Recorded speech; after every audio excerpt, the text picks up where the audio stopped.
All right, welcome. Well, it is 1 o'clock, so I'd like to go ahead and get started with today's webinar.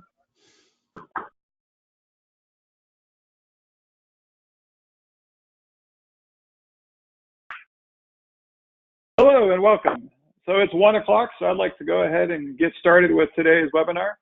We are really excited and appreciate your attendance today, especially right before a holiday week like this. So thank you for making the time as we're excited. We're excited today to be having Aaron Flint with the Davie Resource Group, one of our project managers based out of Indianapolis. And we're also excited to have Lindsay Purcell, Urban Forestry Extension Specialist, Purdue University, as well as track extraordinaire. So just a couple of quick housekeeping items. If you have any questions, you can use the Q&A chat box along the side of the control panel there, and I'll be answering them as we go, but we'll also save a whole bunch for the end, so just bear with us on those. We will be doing some polls throughout to keep you engaged and to get some information from you so that we can make sure that we are tailoring the program to what you are looking for and what you wanted.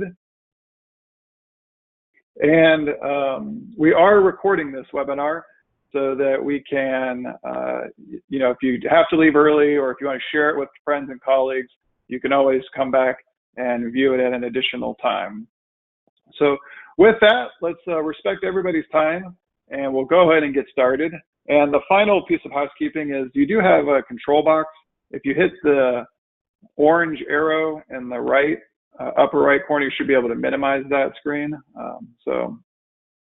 All right, so let's go ahead and get started. So with that, we will start with Erin Flint. She will be leading us off here today. So Erin, go ahead and take it away. All right, well, let's go ahead and start with a poll question. Let's hear where everyone is from and what organizations are represented. All right, I'm going to launch that quick poll. So yeah, if you could just take a minute so that we can make sure that this presentation is tailored to the right audience, that would be much appreciated.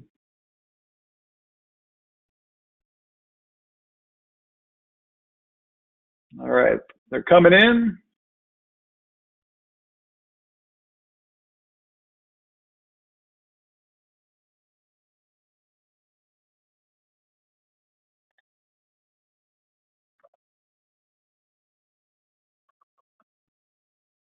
One more second.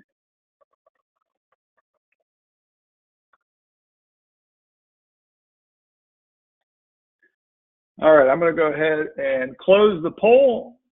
And it looks like about 60% are from the public, 20% are private, and the rest are nonprofit. So there we go, Erin. All right, very good. Well, hello, everyone. I'm from Indianapolis. These are the objectives of our talk today.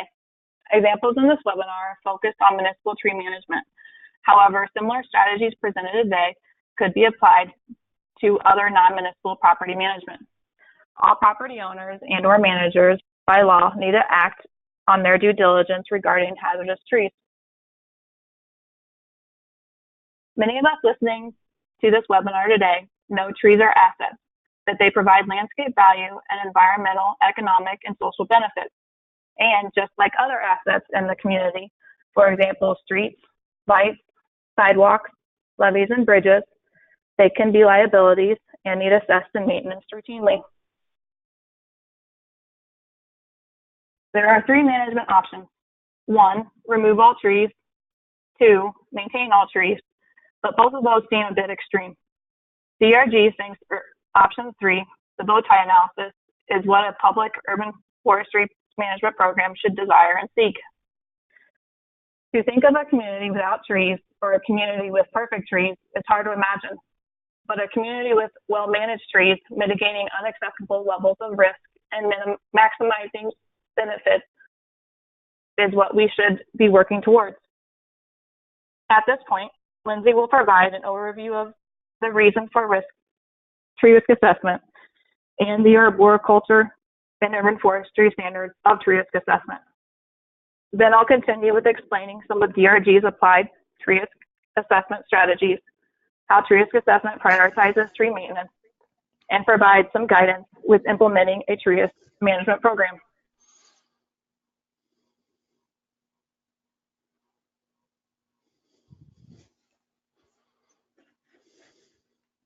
All right, Lindsay, we'll turn it over to you. So you should have control now. There we go. I can see your screen just fine. Awesome. Thanks. I love having control of the webinar. So welcome everybody, and thanks Josh and Aaron for inviting me to participate in this very important webinar regarding tree risk management. As the screen says, I am an urban forestry specialist here at Purdue University and also teach in the forestry and natural resources.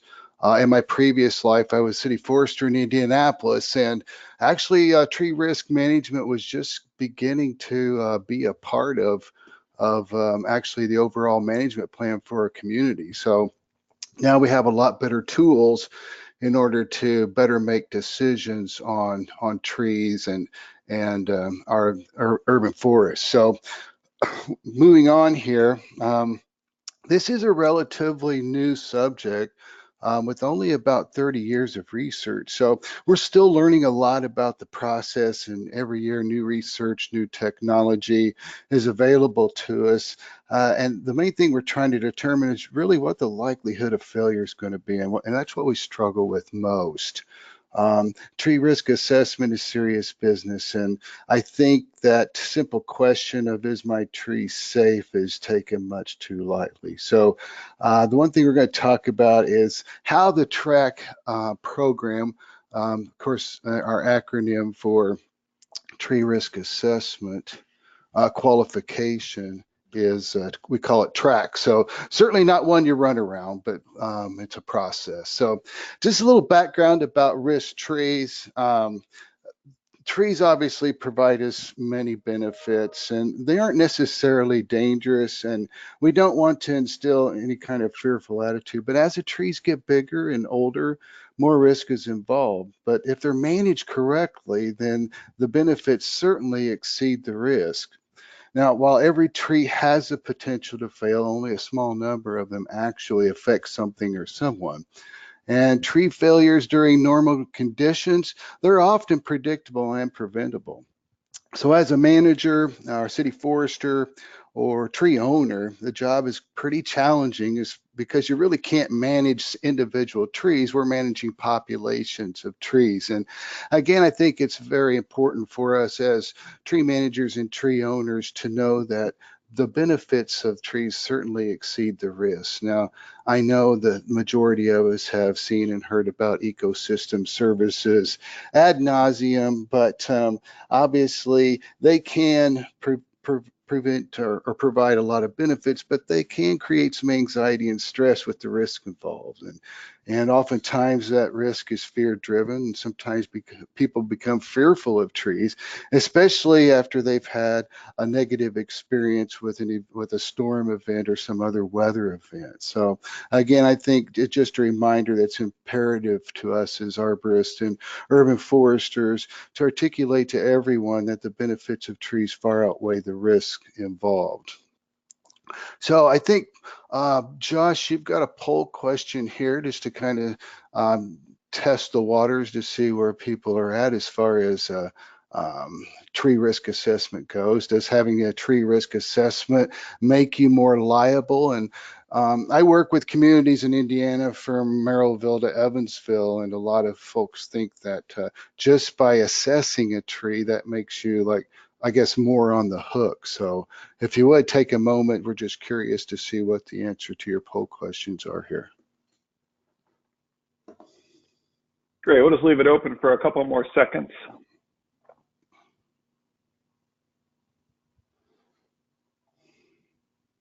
Great participation today. That's what I like to see. All right, we're going to go ahead and close it here. So vote now. All right, Lindsay, it looks like right at 3/4 say it does not make you more liable, and 25% say yes.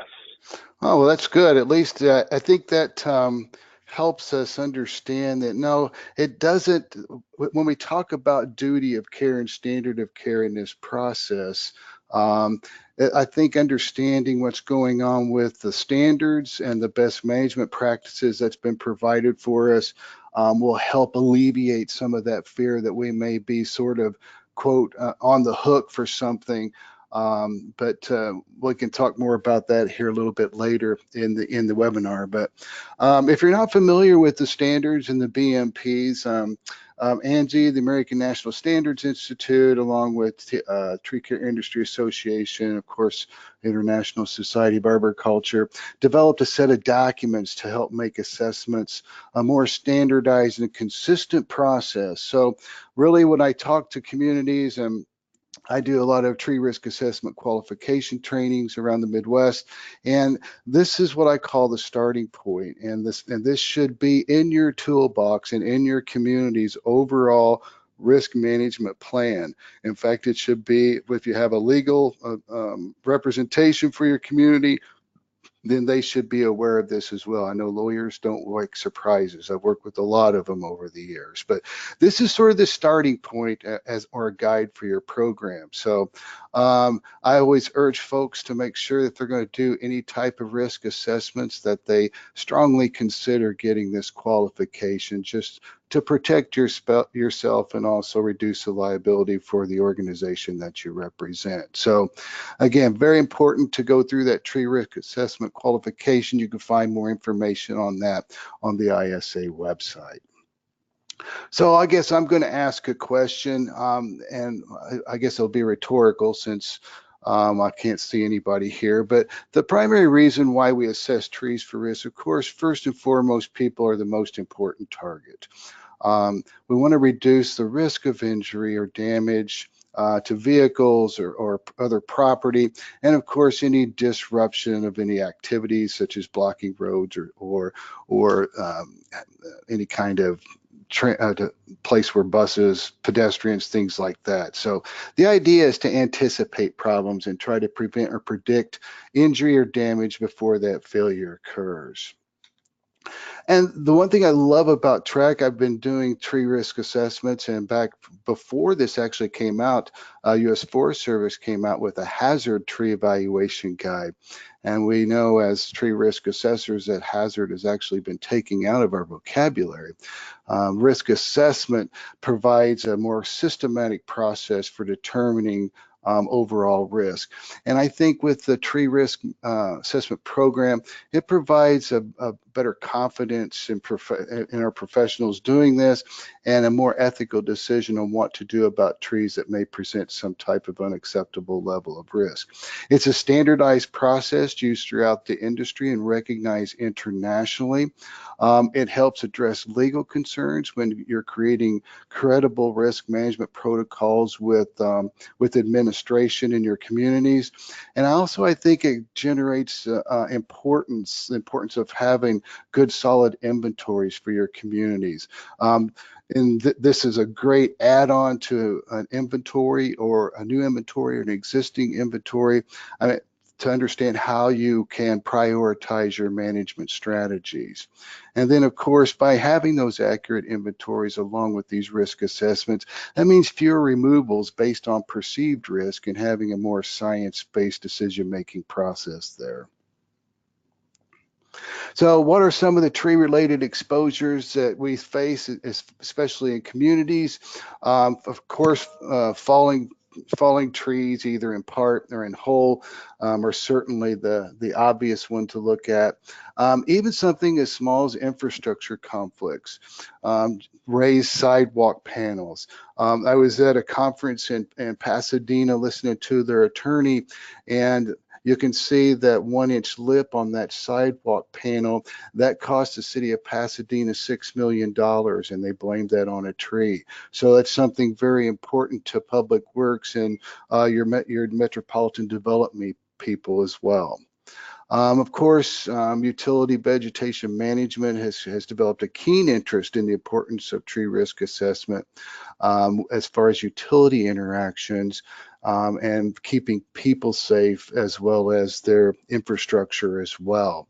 And then something as simple as just clearance and line of sight. I don't know if you can see in this picture here, but just past those beautiful fall colors is a stop sign, and that was an intersection in Indianapolis that was experiencing several accidents as a result of just a line of sight issue. So those are some of the more common tree-related exposures that we can experience in urban areas.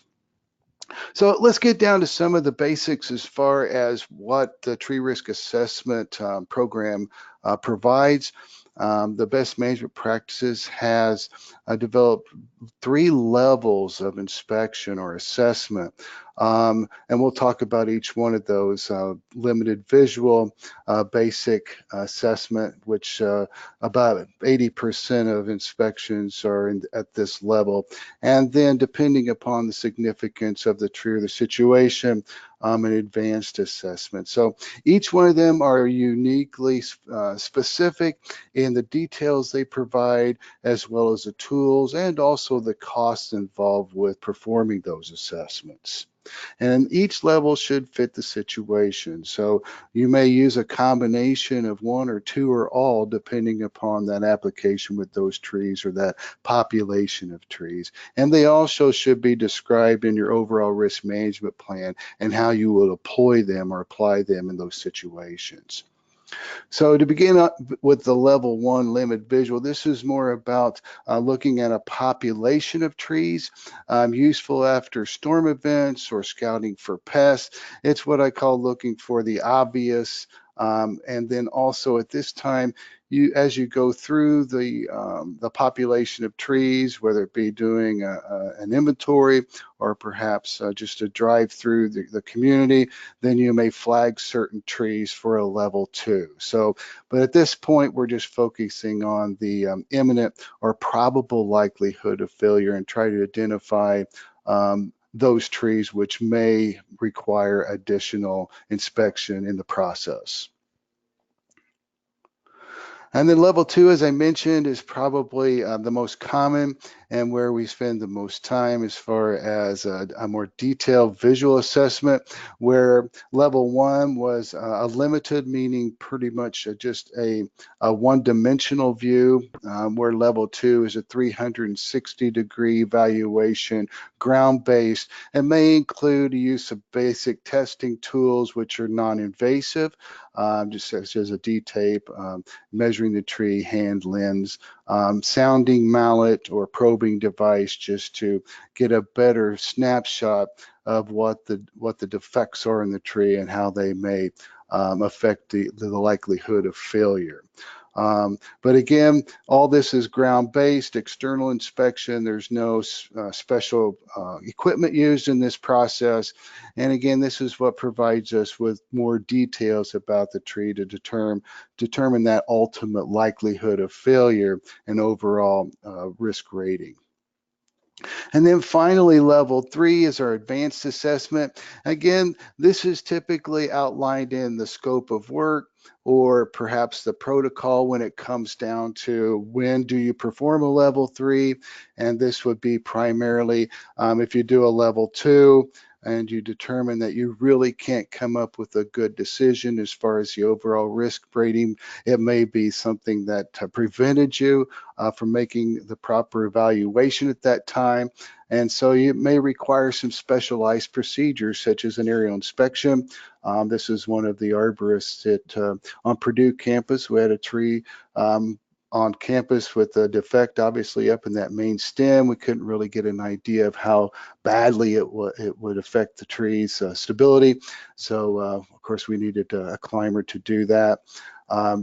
Point testing can be used. Again, this is more of an invasive part of the assessment, using an increment bore or a sonic tomograph of some sort, or even a resistance drill, trying to determine integrity of the wood fiber and try to identify the extent and location of decay in those individual trees. Root excavations may be necessary to determine if there's some issues below ground. But again, this is, as you can see, the difference between level 2 and level 3, invasive versus a non-invasive. And then, of course, proper interpretation of those results are important as well. So what do we do with all this information? Well, the beautiful part of the BMPs and the tree risk assessment program is the fact that ISA has developed a basic tree risk assessment form. And again, this is one form that's been provided by the BMPs. There are communities with their own forms. In fact, like City of Indianapolis has their own. Not that any one form is better than the other, but again, this is one that has been identified as works very well with the tree risk assessment process. So it's basically 2 pages. The first page is pretty much a collection of data. We're investigating the tree, and I really like the way that this is laid out, and the fact through a visual tree assessment, it leads you through the tree so that you can read the body language of the tree and see every part of it, from going down, starting with the crown and branches, moving on down to the trunk, again looking at the roots and root color. So it's basically a tip to roots evaluation of the tree. We collect the data and put it on here.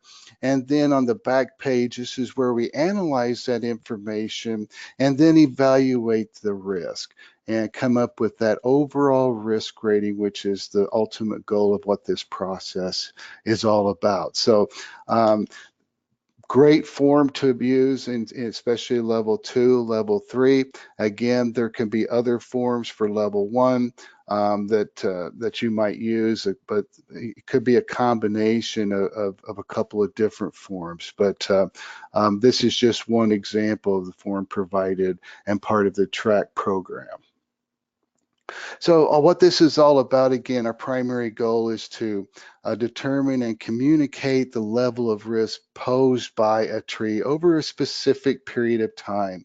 And we use 3 different processes to determine a risk rating. What we're looking at during the investigation and analysis is what are the chances of that tree failing, and what's the chances of it hitting something, and how bad is it going to be when it does. So that's, in simple terms, that's exactly what they're talking about with likelihood of failure and impact and consequences of failure to determine that risk rating. And they employ a couple of different matrices. This is the second of those where we take the likelihood of failure and impact, which you see is very likely, likely, or somewhat likely, unlikely. And then we move across the table to determine it, coupled with consequences of failure to come up with our overall risk rating. So for example, if we had something, if we determined that the failure or likelihood of failure and impact is somewhat likely and the consequences would be severe, then you would move over to where those would intersect, and we would see that we would have a moderate risk of failure in that overall risk rating. So during the program and then the training, we spend a great deal of time learning how to employ these as you go through the program. So we got another poll question, I believe, Josh. So how much? Yep, I got it up. Oh, great. So how much management is required and what should be done? So, when you have all this information, what next?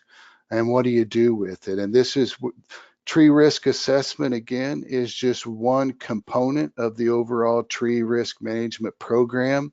So there is a significant amount of work after you evaluate the trees, whether you do it during inventory or another part of your risk or your management process.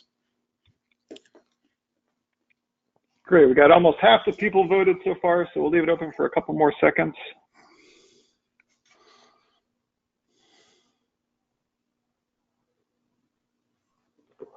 All right, we're going to go ahead and close it. And Lindsay, it looks like Well, just about 90% of the people answered D there, create protocol for management, implement, and only 1% said nothing.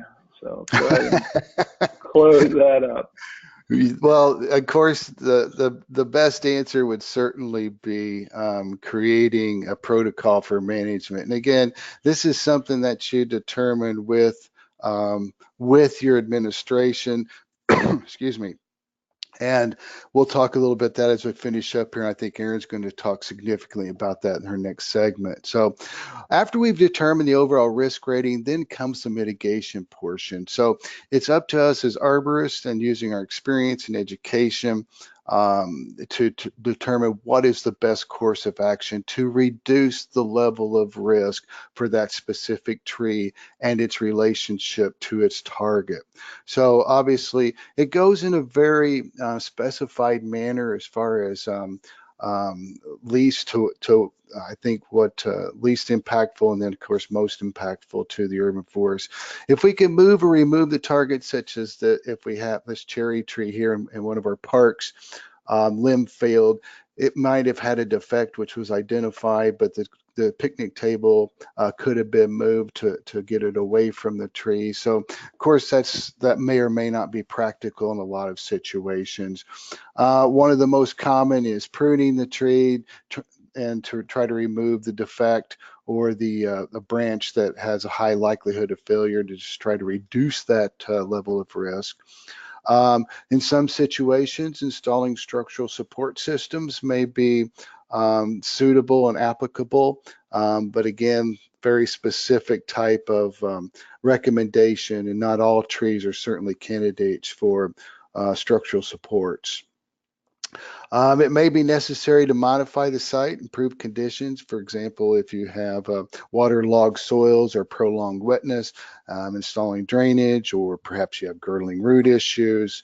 Of course, those things can be implemented as well to try to reduce the risk of failure.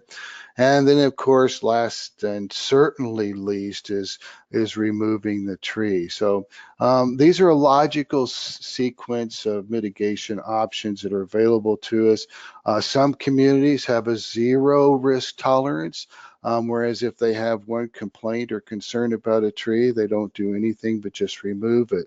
And I certainly think that's an irresponsible and unethical way to mitigate and manage your trees.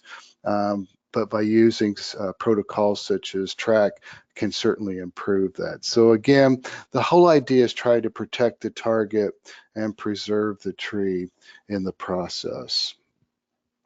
So another question I typically get is what are the timelines, and how should we put this into the management plan as well as far as response? Well, that depends upon, again, your acceptable level of risk, depends on your resources. It depends on what kind of, what emphasis that risk is placed as far as administration perspective.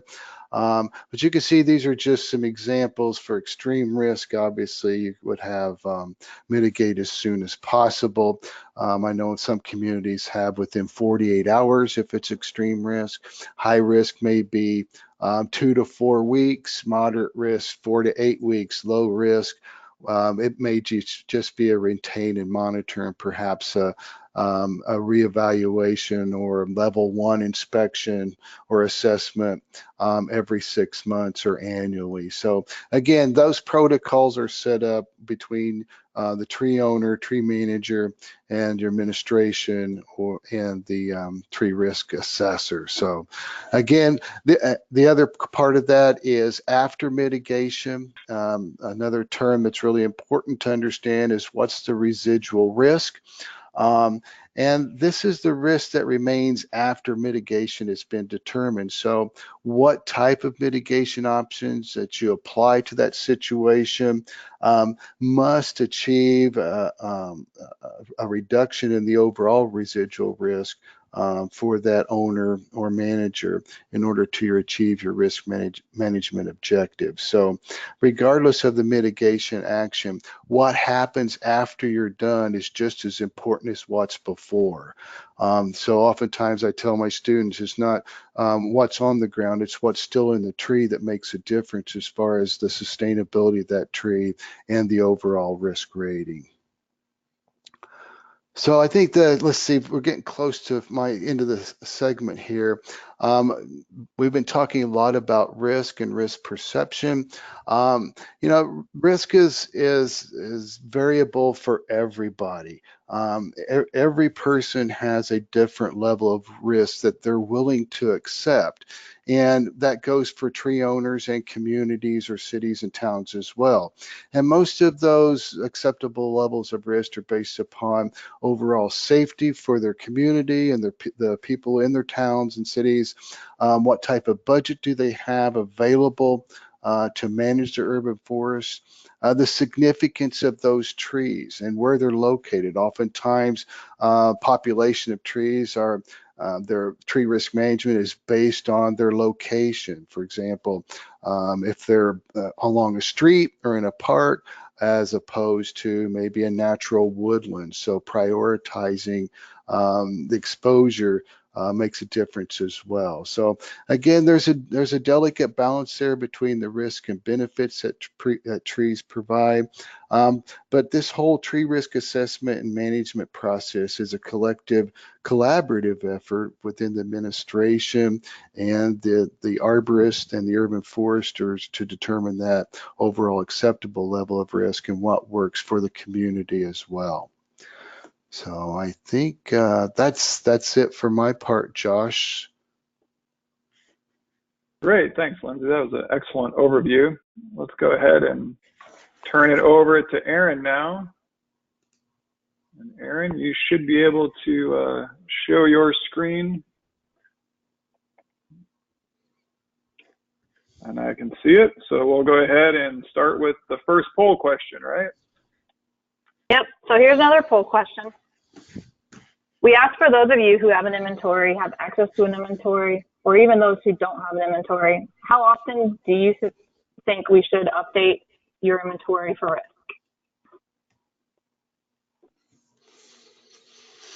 All right, so we got that open and we got almost half of you voting right now. A couple more seconds.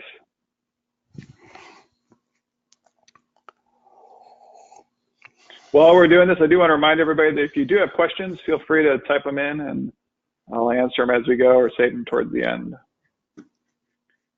All right, we'll go ahead and shut it down. And Aaron, it looks like right about half say 1 to 5 years, and then it's split evenly between annually and 5 to 10 years, with just a couple saying never.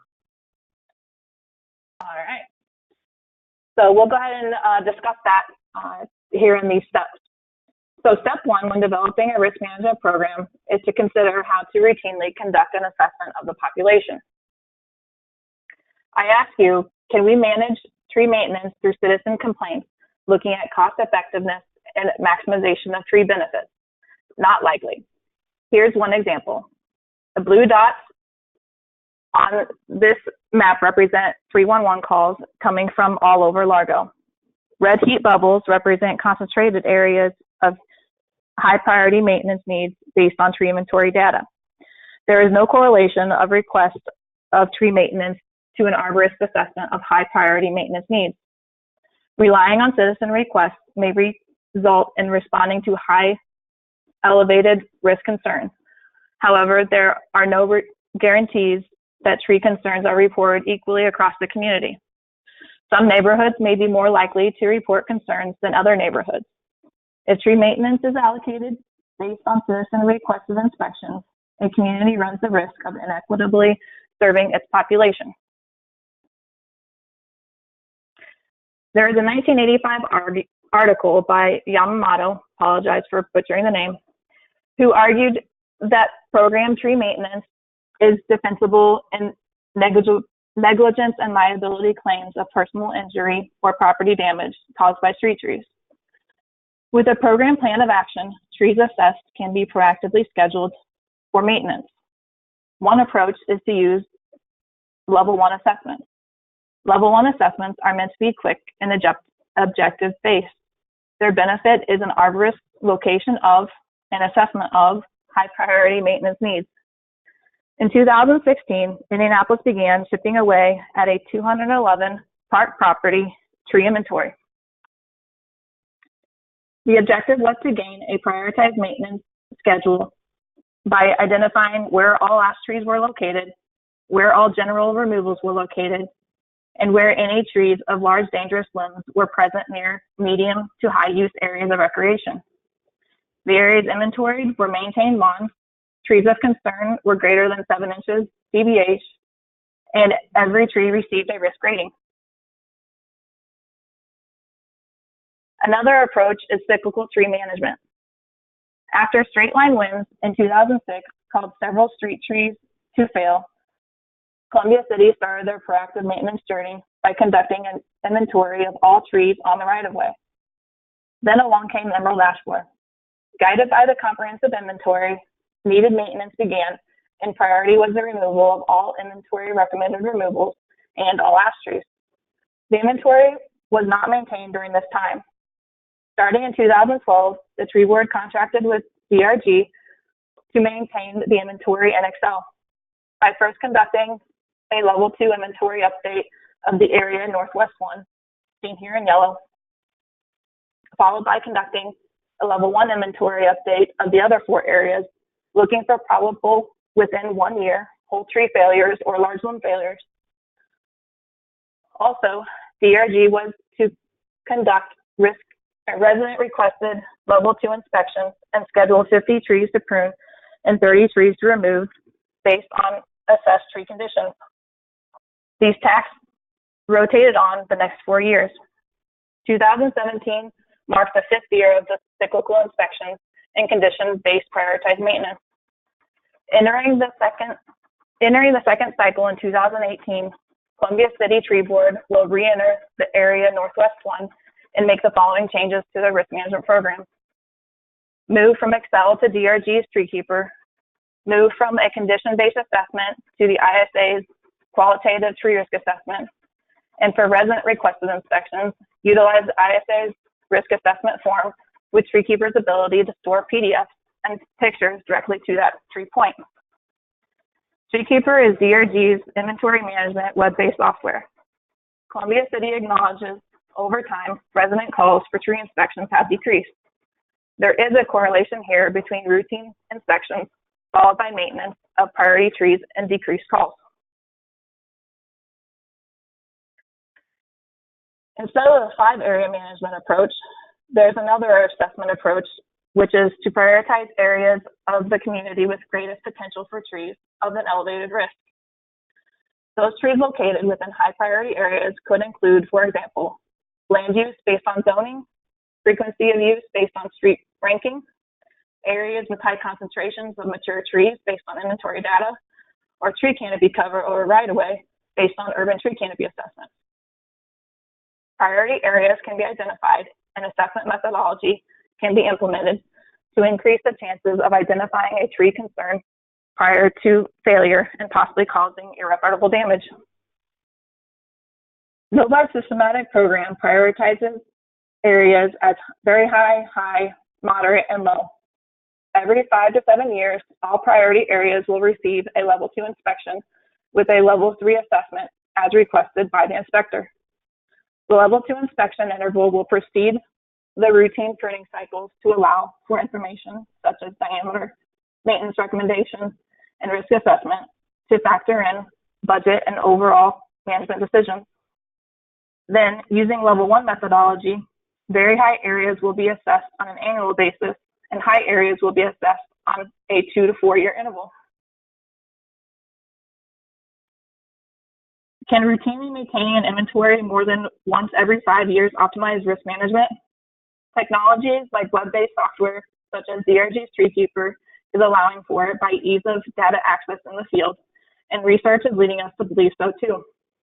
The figures here represent preventative and essential maintenance scenarios in the field of engineering. But instead of a mechanical device, let's make this example a population inventory trees where reliability is the likelihood of tree failure not occurring.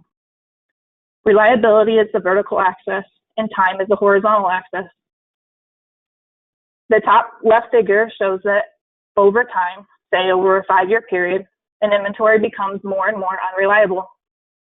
The top middle figure shows reliability of the data is extremely low, and then at some point in time, an essential maintenance occurred, which could represent a level 2 inventory every 5 years. The top right figure shows preventative maintenance, like a level 1 inventory, keeps reliability high and as reasonably as possible without a comprehensive level 2 reinventory. Reliability goes back up when the arborist, during a drive-by inventory, was able to locate trees with new large hangers and thus mitigate those hangers with maintenance prioritization. The bottom left shows a combined scenario. Conducting level 1 inventories during off years of level 2 inventories will keep the reliability of the inventory as high as possible without completely swapping new data. Rooney and others in 2005 compared level 1 and level 2 assessments.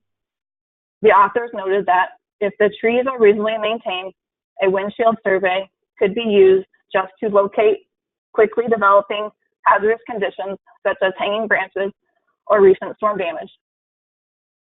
A combined tree inventory strategy of level 1 and level 2 assessments can reduce reactive maintenance, minimize instances of elevated risk, and prioritize the basis for a more defensible risk management program. Step 2, when developing a risk management program, is to execute inspections or tree assessments on a regular basis.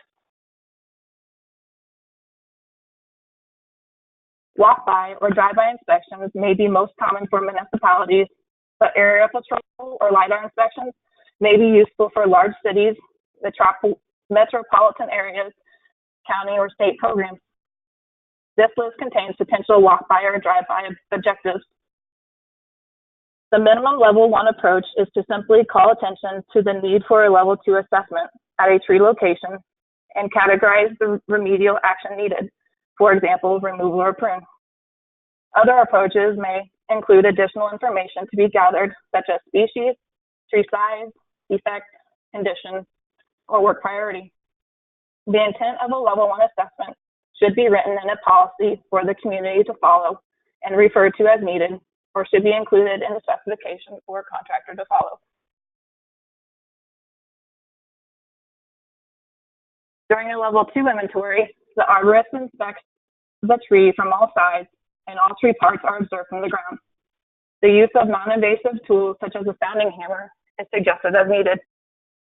Along with the inspection of tree defects is the determination of a target, and if that defect should fail, what severity of consequences would occur if the tree part were to hit the target. This is where the 2 matrices Lindsay covered earlier come into play. Inventory guidelines so that every tree is assessed with the same methodologies are: determine the time frame, which should be based on an anticipated frequency inspection by an arborist. Trees can have multiple failures with various risk ratings. The failure mode having the greatest risk rating will serve as the overall risk rating. And then third is identify the target or target priorities of concern. A ranking example would be human occupancy first, utilities second, and private property, for example, a house, is third. Or does the community's resources only allow for maintaining public safety along the street right of way, which may mean the only target of concern is people present within the right of way. Also, street right of way or park facility usage frequency may need a precedent. In the map to the right, main thoroughfares and business districts may have high target ratings. Comparatively, neighborhood streets may have medium target ratings. However, at the site, the arborist determines the actual target rating. So when in a medium area, the arborist may rate the target low because the tree is located in a low-use retention pond area, or the arborist may rate the target as high because it's located in a high-use school traffic area. Established and documented guidelines allow for clarity and communication among community managers and arborists conducting assessments. This documentation should be written in a policy for the community to follow and referred to as needed, or should be included in the specification for contractor to follow. An inventory can be considered a minimum level 2 approach, where a maximum level 2 approach may be when an ISA tree assessment form is used. When a tree is brought to the community's attention for fear of failure or conflict, a detailed visual inspection supported by documentation and photos is recommended. Finally, a level 3 inspection should be performed if the tree defect from a level 2 assessment cannot be observed from the ground or without the use of additional measurements. Additional measures may include aerial inspection, internal decay measurement, root excavation, monitored lean, so on and so forth. More detailed information regarding individual tree parts, defects, targets, or site conditions will be provided with this assessment. The time involved in assessment and the cost of labor and equipment limit this type of assessment to significant community trees. All right, so now before we move on, got another poll question here, which is how much management do we think is required and what should be done?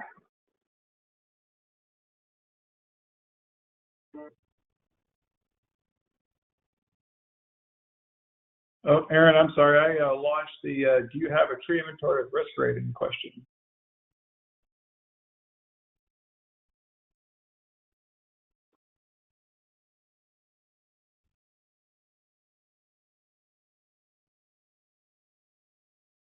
So it looks like the responses for that is half do have a tree inventory with risk rating, and half don't and kind of.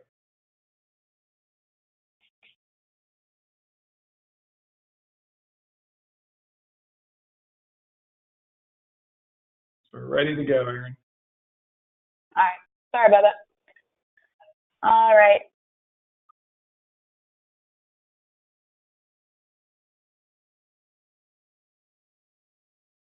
So then step 3. Step 3 is where we develop a process to most efficiently provide maintenance.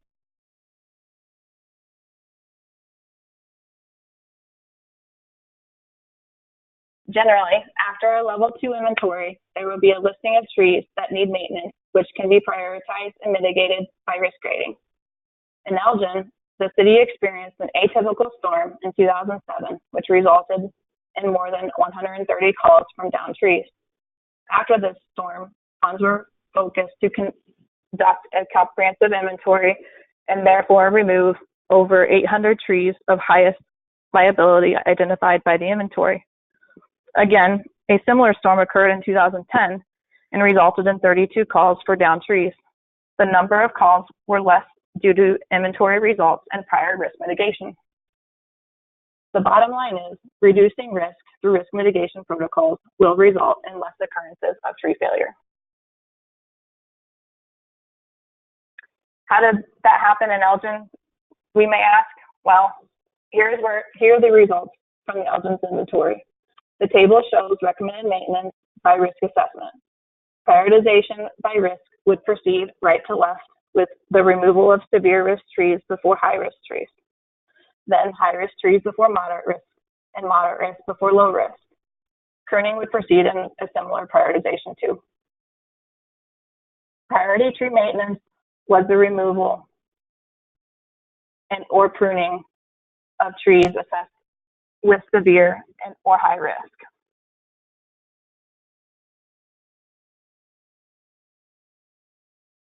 Now, we circle back to Lindsay's slide.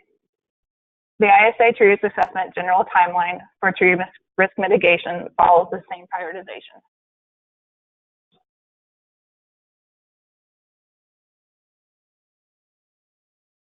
Adequate funding is needed to implement an effective risk management program that will provide short-term and long-term public benefits, ensure that priority maintenance is performed expediently, and establish proactive maintenance cycles. Can Indianapolis put $9 million towards its tree risk management program? Maybe they can, but maybe they can't. If they can't, then maybe abiding by the inclination to perform all extreme risks first, followed by high, is not for their program. This illustration is part of Indianapolis's risk prioritization strategy. They have prioritized risk mitigation by the finer details of risk rating. With this example, I'm just saying that maybe we could use the information differently to determine ways of optimization resources.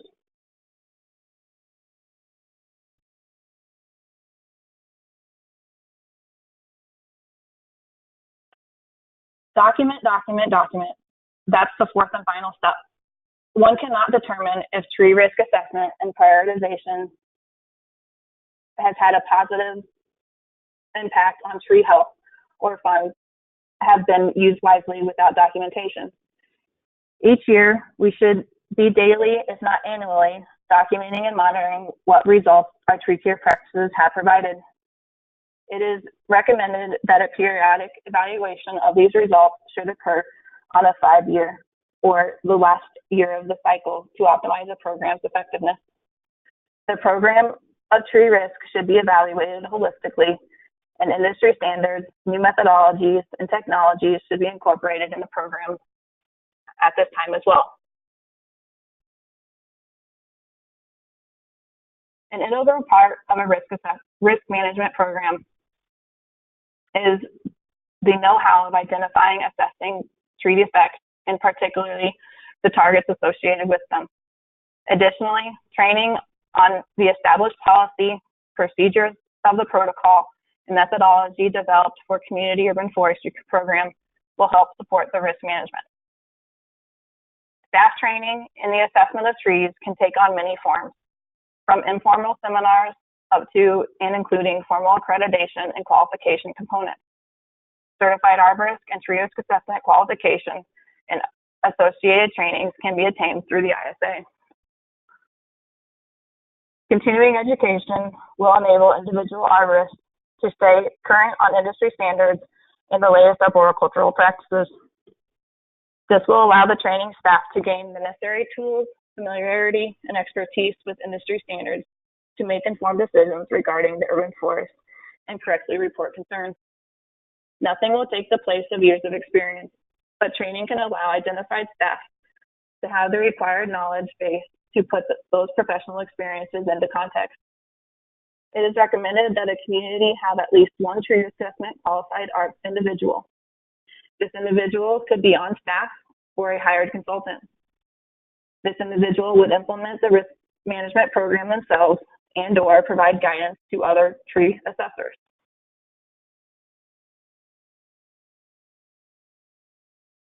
I want to finish with referencing this article.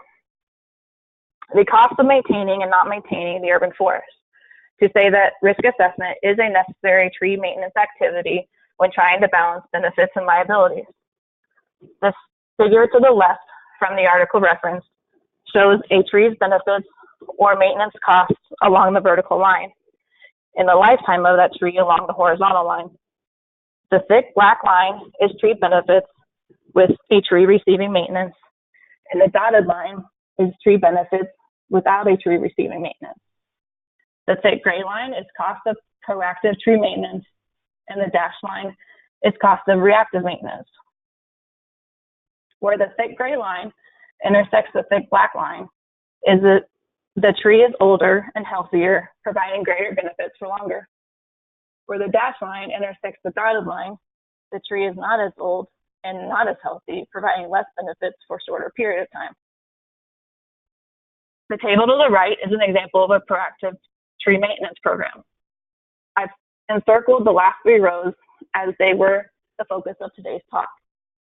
From installation, we should be concerned with the tree's health and safety. We should aim to inspect, assess, and prune young trees every 3 years up to about 10 years. Then, after the 10 years, we should aim to inspect, assess, and prune mature trees every 5 years until removal is necessary. So, just a reminder that at the end of our day, The primary goal of a successful tree risk management program is to provide a systematic approach to identify concerns, prioritize response, and implement corrective actions within a reasonable time frame. We can maximize benefits while kicking risk. So that concludes my talk. I will move on to questions.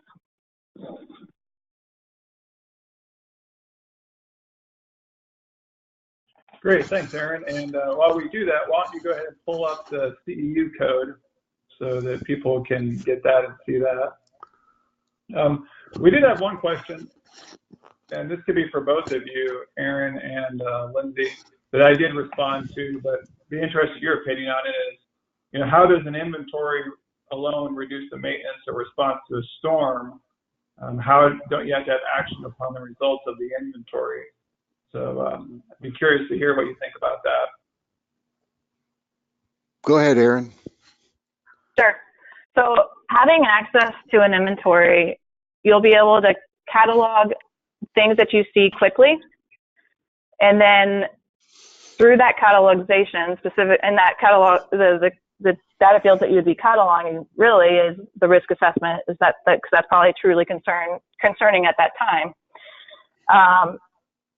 That would allow you to prioritize that maintenance. And then even with the technology that we have today, be able to mobilize quicker to those higher priority areas and then schedule out and route out the trees that need maintenance that may be of a lesser concern due to risk. Yeah, to jump on that as well, as city forester, I went through 3 tornadoes, and I realized that storm response is obviously worst case scenario, and you either respond to storms proactively or reactively. And by using the results of your inventory and your risk assessments involved in that inventory, you can reduce maintenance and debris proactively by just acting on that result. So that's a good statement. You do have to act upon the results, or basically it's not serving you any purpose. And another interesting question get emailed in from Ian in Aspen, Colorado. Ian Gray, City of Aspen, asking.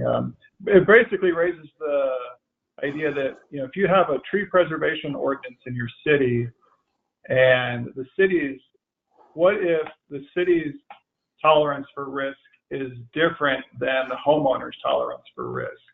You know, how do you manage that, where maybe the city says, hey, it's okay to stay there, but the homeowner is scared and doesn't want the tree, and they'd like to see it removed, you know, but there's a tree preservation ordinance involved there. How would you recommend resolving that, Lindsay?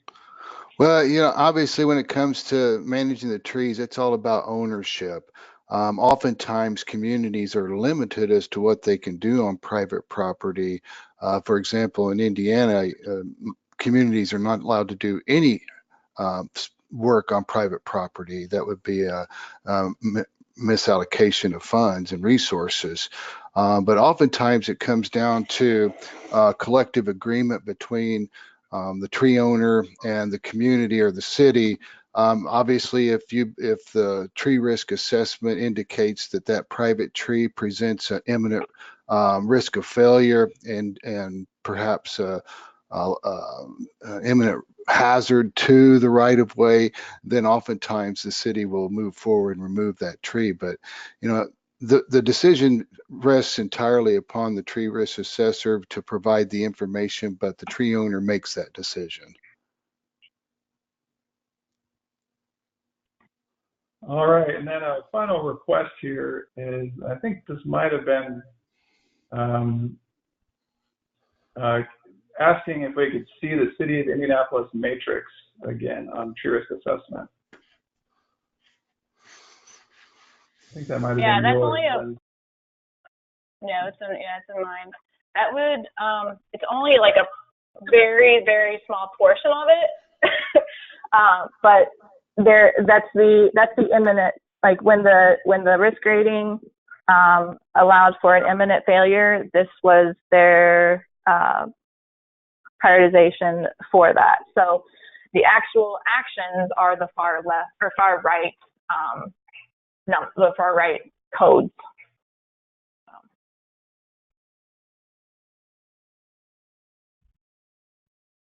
Here's an interesting question while that's up. You know, it says that can you use tree risk after a tree has fallen for prioritizing work?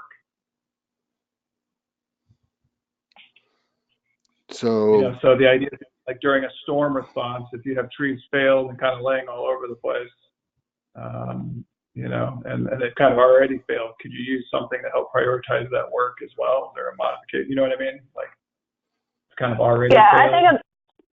I think, I mean, there is ways, and that would be, it's more dependent on, I think, the software, that you could catalog those lesser priority ones, but yet still include them in a storm damaged category and just have them as a, like a work order, where it's a listing of trees that need maintenance, but, you know, the inventory may say still that that's a low risk,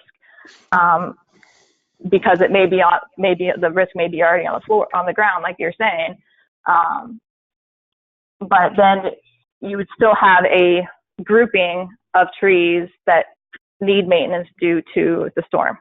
So I would say you could, if you have an active inventory, you could probably make a data field, but it's more, I would rely on the software to group those trees for you. All right, we got two final questions here, and we'll respect everybody's time to get back to work. So in the case of a tree preservation ordinance, if a city arborist denies a request to remove a healthy magnolia because the homeowner doesn't want to rake up leaves, can the city be held liable if the tree fails? I would say that the city can only be held liable if the assessment actually did indicate that it had a high risk of failure. I mean, unless something happened between the time of the original assessment and the time of failure, which would preclude that. But of course, removing a healthy tree just because it has leaves or acorns or messy fruit, unless it poses some type of risk that's significant, then no, I wouldn't. The city would not be held liable. So you would think that if it was evaluated as a high or severe risk and that they still said to leave it, then they potentially could be on the hook. But if it was an otherwise healthy tree with no risk or low risk, then it could be, then it wouldn't be. Right, as long as the community, the city forester documented that inspection, and it showed in their overall risk management plan that we do tree risk assessments on an annual, biannual basis, and there's something happened perhaps in between those. Still, as long as due diligence is done that's reasonable and defensible, then I would say there would be a limited amount of liability there. All right, and then the final question, Aaron, maybe you could put up your guys' contact information because we're still getting some other ones, and they could always email you individually for further questions. But the final question here before we go is, someone is asking, do you have to remove a high-risk tree in 2 weeks or less in an ideal situation? You know, so I think the idea is, what is a good time frame to be thinking of trying to mitigate the identification of risk?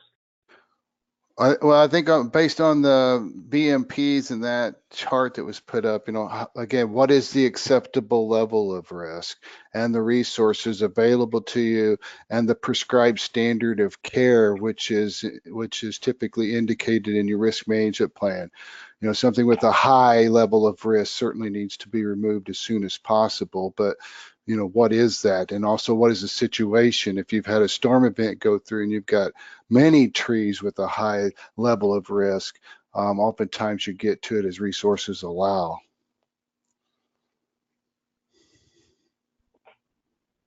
All right. Well, with that, I would like to go ahead and wrap up today's webinar presentation. I would like to really thank Lindsay with Purdue for your time and participation, and Aaron, thank you as well for your time and participation. We can tell that you really did take the opportunity to be prepared, so we appreciate that.